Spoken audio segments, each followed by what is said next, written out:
Paz a vosotros. El título de esta homilía es atrevido.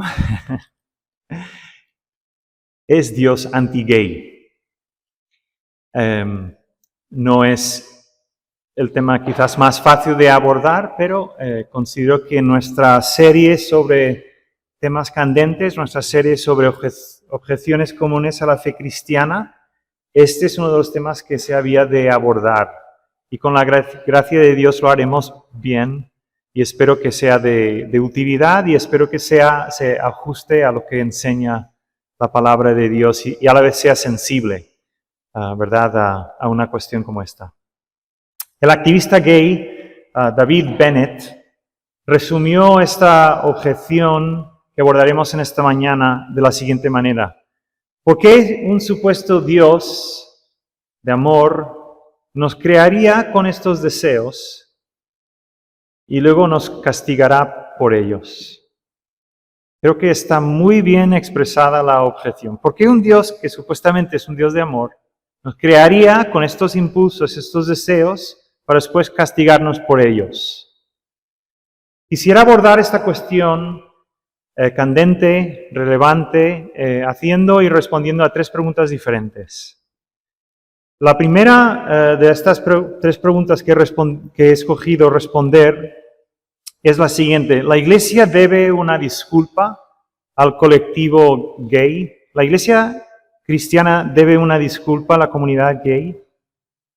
El Evangelio de Juan dice que Jesús vino en gracia y en verdad.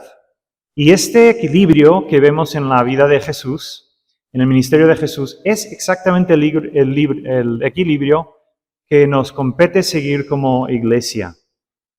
En el Evangelio de Juan también, en el capítulo 8, encontramos a unos líderes religiosos que traen a Jesús, a una mujer sorprendida en adulterio, para ver qué juicio emite ahora el rabino Jesús de Nazaret. Y es cuando encontramos sus célebres palabras: muy bien, el que de vosotros esté libre de pecado, sea el primero en arrojar contra ella la piedra. ¡Wow! Y de uno en uno estos líderes recogen y se van. Pero después el Señor Jesús la despide sin condenarla y añade estas palabras: ve, pero no peques más. Gracia increíble, inesperada, pero a la vez verdad. Y ese es el reto para la Iglesia.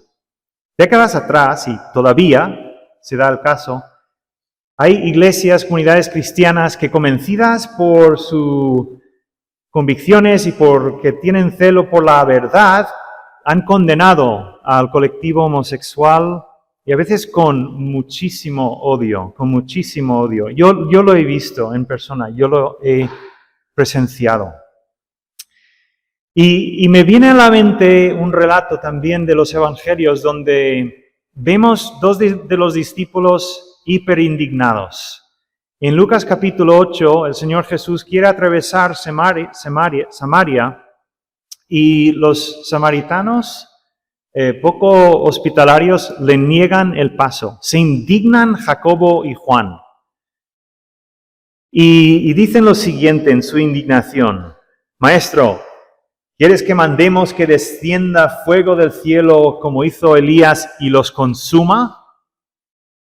No, un celo por la verdad de su Maestro Jesús.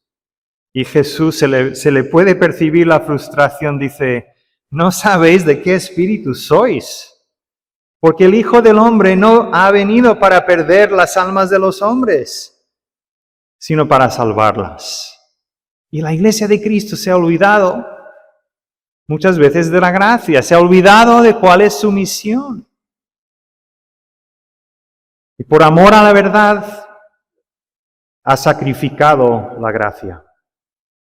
Ahora bien, hay otras iglesias hoy en día, quizás dolidas por los errores cometidos en el pasado, que yo diría que son culpables de un correctivo excesivo y proclaman un evangelio de gracia a expensas de la verdad.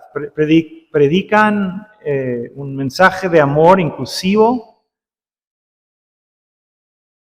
pero es un evangelio de aceptación, pero sin ningún poder, me temo, transformador. Porque a fin de cuentas deja al oyente, al interlocutor, sin de qué arrepentirse.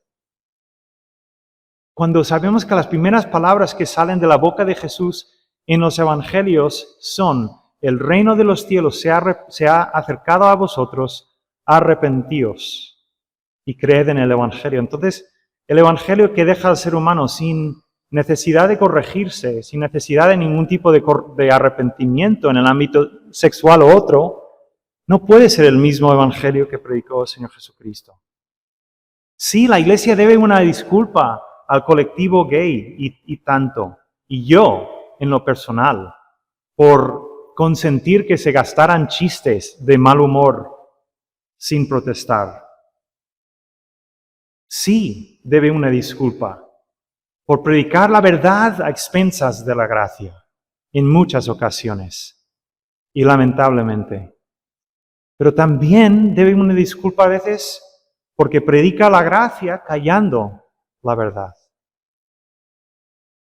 En segundo lugar, y disculpadme de antemano por formular así la pregunta, pero la única forma de ser claro, creo, es formulando así la pregunta: ¿el sexo entre miembros del mismo sexo es pecado? He querido formular así la pregunta porque los impulsos y las orientaciones no son de por sí pecado. No estamos hablando de eso. Los impulsos y las orientaciones, muchas veces que sufrimos en esta carne, no son ni voluntarios. No tenemos control sobre ellos. Para responder a esta pregunta, quiero citar al padre de la Iglesia, Ireneo, que definió así el fin del hombre. Dijo: la gloria de Dios es el hombre plenamente vivo. La gloria de Dios es el ser humano viviendo en plenitud de vida. Digo esto porque nuestra concepción de pecado tiene que cambiar a base de cuál es el propósito de nuestra existencia. Porque todo lo que atenta en contra de este buen propósito de Dios es, por ende, pecado. Porque atenta contra la dignidad y el propósito de Dios para el ser humano. Entonces, hay una larga lista de cosas que atentan contra el propósito de ser hombres y mujeres plenamente vivos: la avaricia, el chisme, tantas cosas. Ahora, en referente al sexo, voy a dejar que alguien mucho más iluminado que yo esclarezca la postura cristiana. C.S. Lewis, ¿no? El autor de las Crónicas de Narnia. Dijo así: la castidad es la más impopular de las virtudes cristianas. Siempre lo ha sido, porque escribe estas palabras hace muchas décadas. No hay escapatoria de eso. La regla cristiana es o el matrimonio, que él entiende como entre un hombre y una mujer, con tal fidelidad a tu pareja, o la abstinencia total. La regla de la Biblia y de la fe cristiana se llama la castidad. Fidelidad entre el matrimonio de un hombre y una mujer, o abstinencia.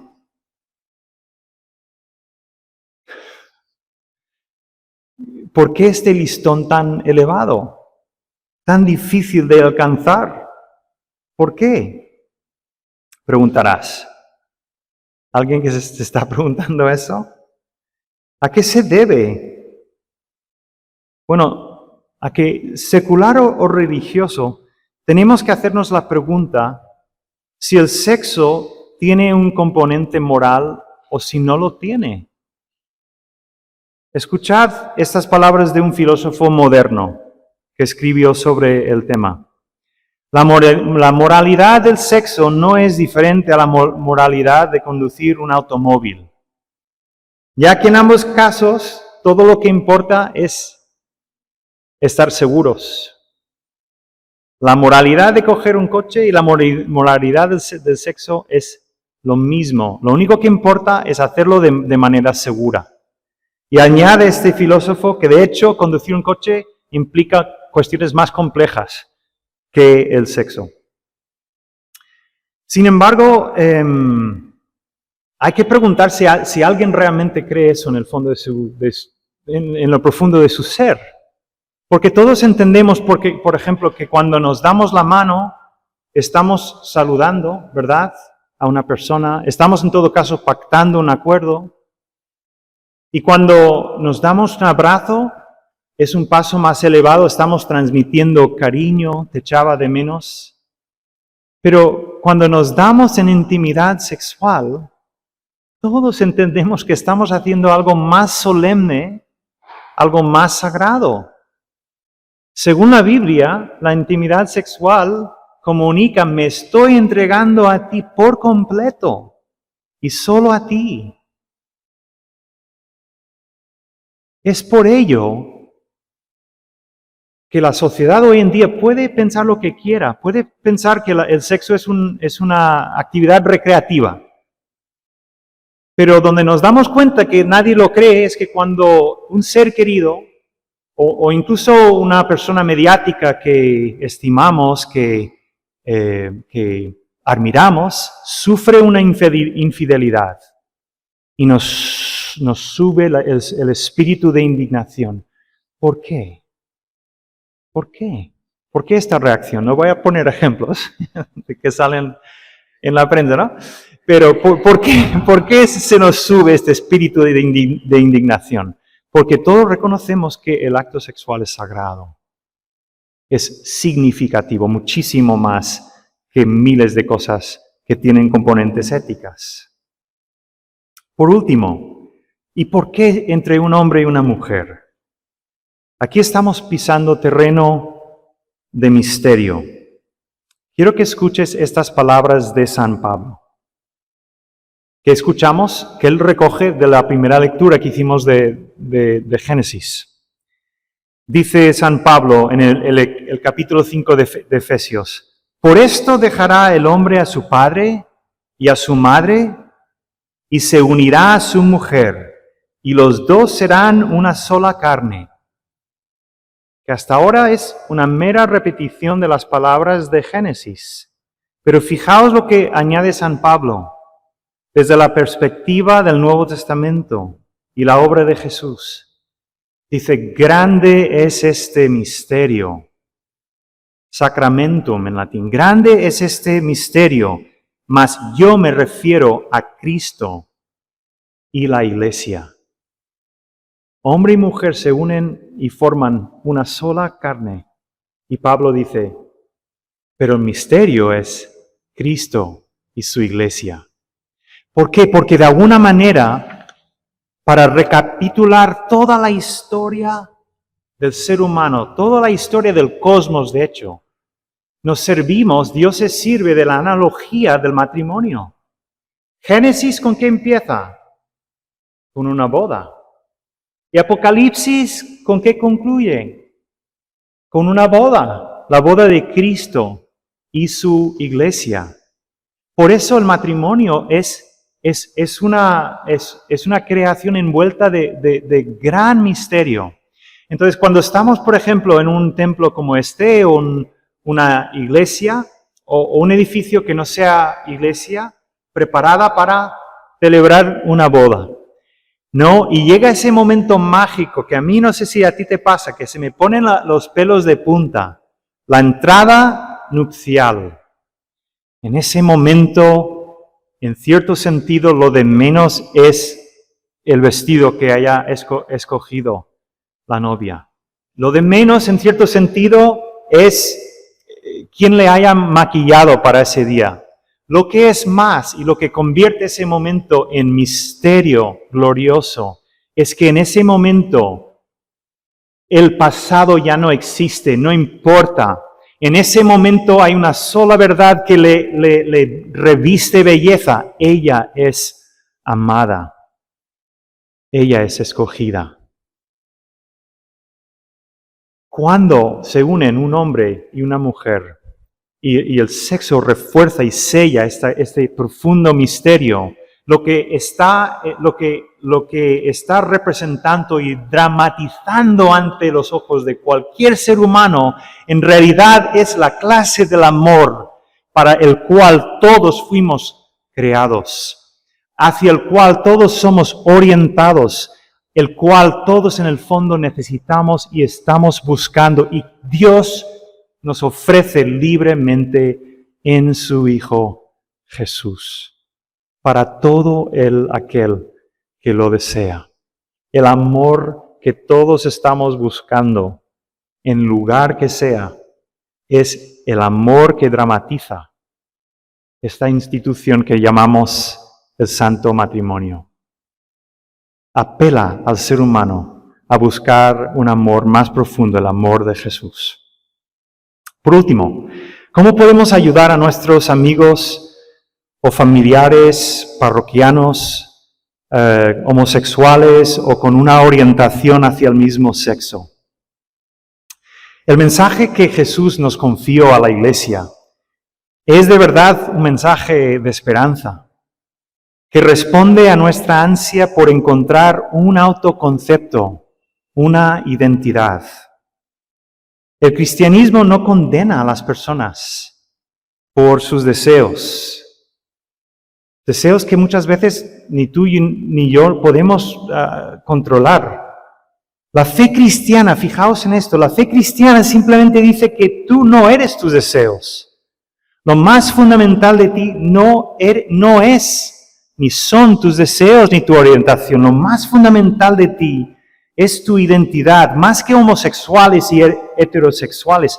Todos somos portadores de la imagen de Dios. Todos somos dignos portadores de la imagen de Dios, con diferentes deseos, sí, de intimidad sexual.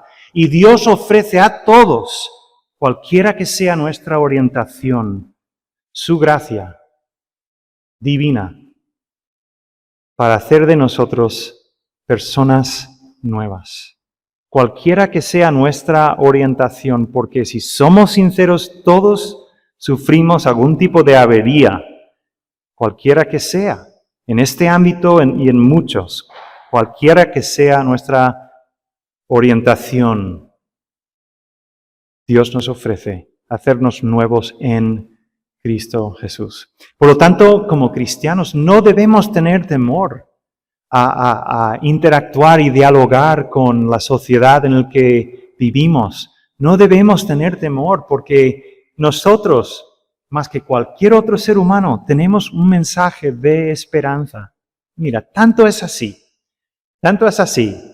que la cita que leímos al principio del activista gay, ¿verdad? Vuelvo a leer la cita. Dice, ¿por qué un supuesto Dios de amor, debería añadir activista gay y ateo, ¿por qué un supuesto Dios de amor nos crearía con estos deseos para después castigarnos por ellos? Pues David, tras una larga travesía, dolorosa, difícil, muy difícil, también tras tener que aprender a perdonar a muchos cristianos que no le supieron transmitir bien el mensaje de la gracia, se entregó al amor de Jesucristo para ser hecho un hombre nuevo. Un hombre que sigue con las mismas orientaciones, pero un hombre fiel a su Redentor.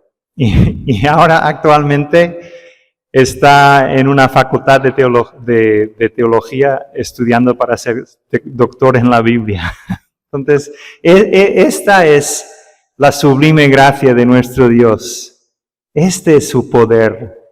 Y es un poder para ti, es un poder para mí, y es un poder también para nuestros interlocutores de hoy en día, sean cuales sean.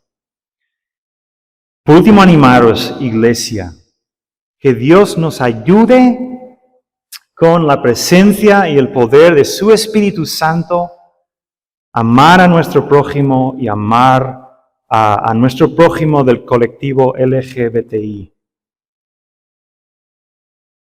Y amarlos en el Señor. Faltaría más. Bueno, el Señor nos ayude a meditar en estas cosas, nos ayude en nuestra misión como iglesia y nos ayude a llevar ese equilibrio que vemos en el ministerio de Jesucristo de gracia y de verdad. Amén.